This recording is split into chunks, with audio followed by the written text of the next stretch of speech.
नमस्कार। आज हम करेंगे शिव तांडव स्तोत्र के चौथे, पांचवें और छठे श्लोक का अनुवाद व्याख्या। तो शुरू करते हैं।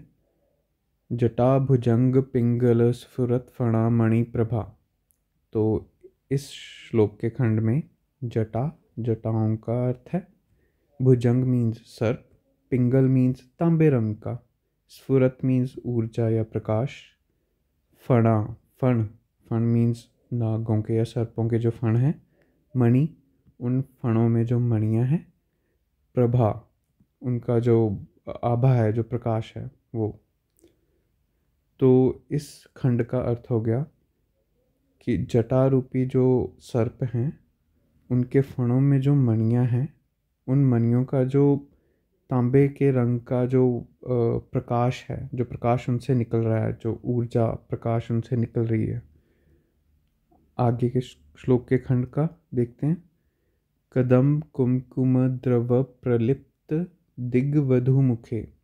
कदम कदम का वृक्ष होता है, उस पर फूल आते हैं, तो वो केसरिया या येलो से कलर के होते हैं। उस कंटेक्स्ट में ये यूज़ किया हुआ है। कुमकुम कुमकुम वो जो टीका लगाते हैं उसे कुमकुम कहते हैं।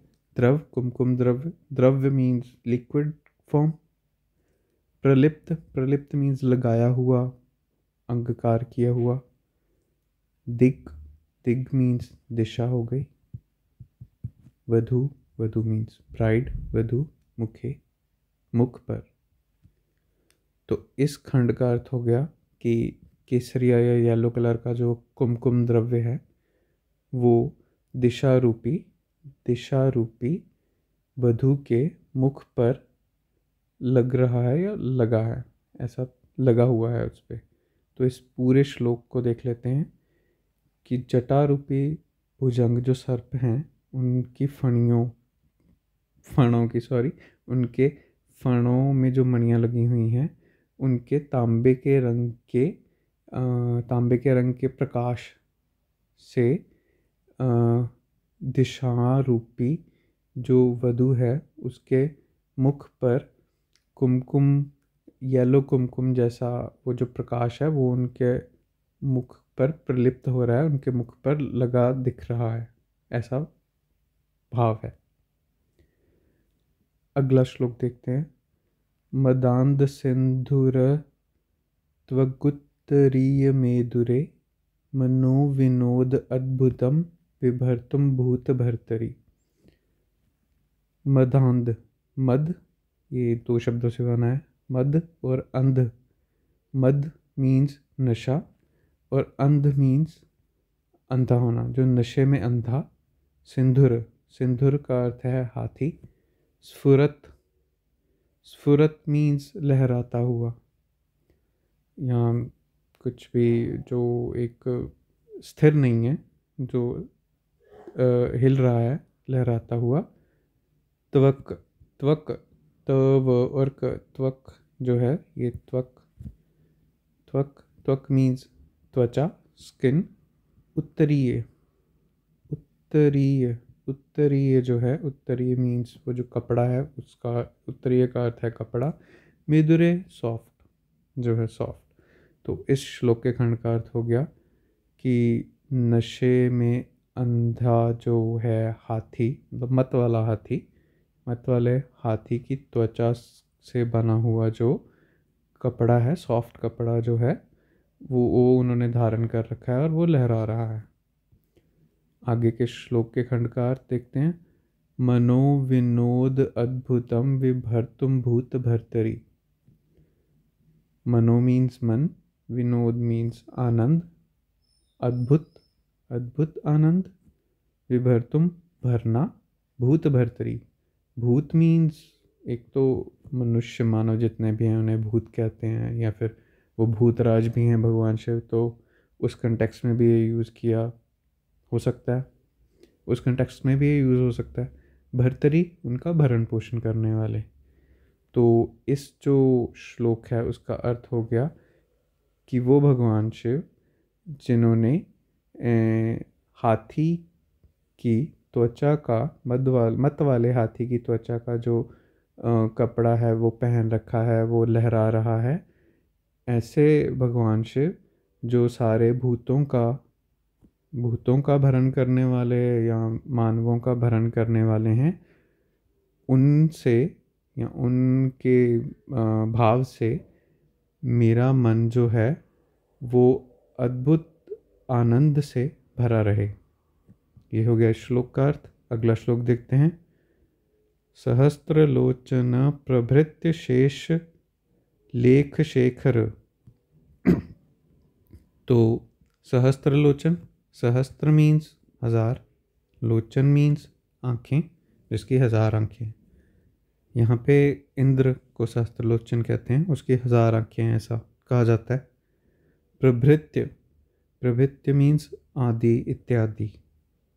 शेष, अशेष, अशेष हैं, अशेष मीन्स अशेष, शेष मीन्स जो रह गया, अशेष मीन्स संपूर्ण। लेख की तरह, शेखर सिर पर, यहाँ जो उच्च है सिर पर। तो इस श्लोक का अर्थ हम देखते हैं, श्लोक के इस खंड का। इंद्र और बाकी सारे देव इत्यादि, उनके सरों की बात की है यहाँ पर।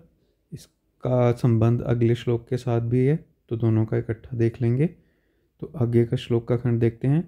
प्रसून धूलि धोरणी विधूसर विदूसरांगरी पीठ भू। प्रसून मीन्स फूल, धूलि मीन्स उनकी फूलों की धूल, धोरणी धारण करना, विधूसर धूल लगने से जैसे वो मटमैला सा हो जाता है, तो वैसा मतलब धूल के साथ विधूसर। आंग्री, अंगरी, अंग है एक, तो एक घ्री है। अंग का मीन हो गया अंग जो है शरीर के अंग, घ्री मीन्स आधार, तो हमारे अंगों का आधार वो पैर, उनकी बात की गई है यहाँ पे। पीठ भू, पीठ मीन्स पृष्ठ, भू मीन्स भूमि, भूमि को आधार जो माना है उसकी बात करी गई है यहाँ पे। इंद्र आदि की तरह ही सभी जो देवते हैं, उनका शिवजी को सिर नवाकर माथा टेकने से उनके जो सिर हैं, सिर रूपी जो फूल हैं, उनकी धूल से शिवजी के जो पैर हैं, अंग्रही शिवजी के जो पैर हैं, वो उनकी धूल से विधूसर हो रहे हैं। धूल उनके जो हैं सिर रूपी फूलों की जो धूल है वो उनके पैरों पर लग रही है, तो इस कंटेक्स्ट में ये कहा गया है। अब आगे श्लोक का अर्थ देखते हैं। श्लोक का अगला खंड है। भुजंग राजमालया निबद्ध जाट जूटक। भुजंग राज, भुजंग सर्प, सर्पों के जो राजा है वासुकी, मालया उसकी माला, जो वासुकी भुजंगराज जो है वासुकी को माला के रूप में बनाया हुआ है। निबद्ध, निबद्ध मीन्स बांधना। जाट जूटक, जाट जूटक मीन्स जैसे शिवजी के मैटेड हेयर्स हैं उनमें वो बने हुए लॉक्स बने हुए हैं, उसकी बात है कि उनके जो शिवजी के जो जटाएं हैं उन्हें बांधा किससे हुआ है, वासुकी जो भुजंगराज हैं उनकी माला से।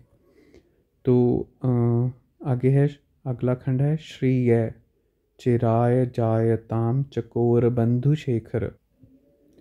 श्रेय मीन्स श्री, लक्ष्मी जी के लिए यूज़ किया जाता है, संपत्ति श्री। चिराय चिरकाल तक, ज़्यादा देर तक, चिरकाल तक। जायताम मीन्स होना। चकोर बंधु, चकोर एक पक्षी होता है, चकोर बंधु उसका जो बंदी है, क्योंकि चकोर जो है वो चंद्रमा को देखता रहता है, तो चकोर बंधु मीन्स चंद्रमा हो गया यहाँ पे। शेखर जिनके सर पे है चकोर बंधु। तो इस पूरे श्लोक का अर्थ देख लेते हैं कि वो भगवान शिव जिनकी वो जटाओं को भुजंगराज वासुकी ने माला के रूप में बांध रखा है, जिनके सर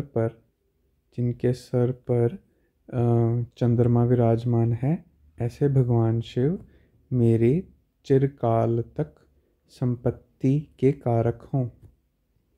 अगला श्लोक देख लेते हैं। श्लोक का अगला खंड। ललाट चत्वर जल धनंजय स्फुलित स्फुलिंगभा। ललाट चत्वर जल धनंजय स्फुलिंगभा। ललाट मीन्स मस्तक, माथा। चत्वर मीन्स वेदी, यज्ञ की जो वेदी होती है उसकी बात की गई है यहाँ पे। ज्वल जलना। धनंजय, धनंजय मीन्स अग्नि। स्फुलित, स्फुलिंग, स्फुलिंग जो है वो अग्निकण जो चिंगारियाँ हैं उसके लिए यूज़ किया गया है। और भा मीन्स प्रकाश। तो इस खंड का अर्थ हो गया कि शिव जी के ललाट पर, माथे पर जो वेदी है उसकी जो अग्नि है, अग्नि, वेदी की जो अग्नि है, अग्नि की चिंगारियों से, चिंगारियों के प्रकाश से ही जल गया या भस्म हो गया। यहाँ पर कामदेव की बात की है, वो श्लोक के अगले खंड में पता चलेगा, वो देखते हैं। निपीत पंच सायकम नम निलिम्प नायकम। निपीत मीन्स डिवॉवर कर जाना या भस्म कर देना या खा जाना। पंच सायक, पंच मीन्स पांच, सायकम मीन्स तीर, नमा मीन्स नमन करना, निलिम्प मीन्स देव, और नायकम मीन्स देवों के नायक, देवादिदेव हैं भगवान शिव। तो इस पूरे श्लोक का अर्थ देखते हैं। जिनके ललाट रूपी, ललाट की वेदी की अग्नि की चिंगारियों के प्रकाश से ही वो जो हैं पंच सहायक कामदेव वो भस्म हो गए, उन्होंने भस्म कर दिया। निपीत पंच सहायकम, उन्हें भस्म कर दिया। ऐसे भगवान शिव को देवों के देव, देवों के देव, निलिम्प नायक जो हैं देवों के देव, उन भगवान शिव को मेरा नमस्कार है। उसके आगे का श्लोक देखते हैं। सुधा मयूख लेखया विराजमान शेखरम महाकपाल संपदे शिरोजटालमस्तुना। सुधा मीन्स अमृत, मयूख मीन्स किरण, लेख की तरह, विराजमान बैठे हैं, शेखर सिर पर। तो इसका मतलब हो गया कि अमृत की किरण की तरह जो भगवान शिव के सर पे विराजमान हैं। इस यहाँ पे चंद्रमा की बात की गई है। उसके आगे के खंड का अर्थ है महाकपाल, जिनका ललाट है जो वो विशाल है। संपदे, संपदा। शिरो, शिरो मीन्स सर पर या मस्तक। जटालम अस्तु, अब इसको अगर संधि विच्छेद किया जाए तो जटा अलम अस्तु, जटाएं। अलम मीन्स पर्याप्त, अस्तु मीन्स हैं, न मीन्स हमारे। तो इसका अर्थ हो गया कि भगवान शिव के का जो है विशाल ललाट वाला जो जटिल मस्तक है, इसमें और जो जटाएं भी हैं उनकी, जटिल मस्तक जो है वो हमारी संपदा का कारक हो। पूरे श्लोक का अर्थ देख लेते हैं। सुधा मयूख लेखया विराजमान शेखरम महाकपाली संपदे शिरो जटालमस्तुना। अमृत की किरण के समान जो भगवान शिव के सर पे विराजमान है चंद्रमा, और जिनका ललाट जो है, जिनका मस्तक जो है, जिनका वो जो विशाल ललाट वाला जो मस्तक है, जटिल मस्तक है, वो हमारी संपदा का कारण बने। तो ये हो गया इस श्लोक का अर्थ। अगले श्लोक देखेंगे हम अगली वीडियो में। तब तक के लिए हर हर महादेव।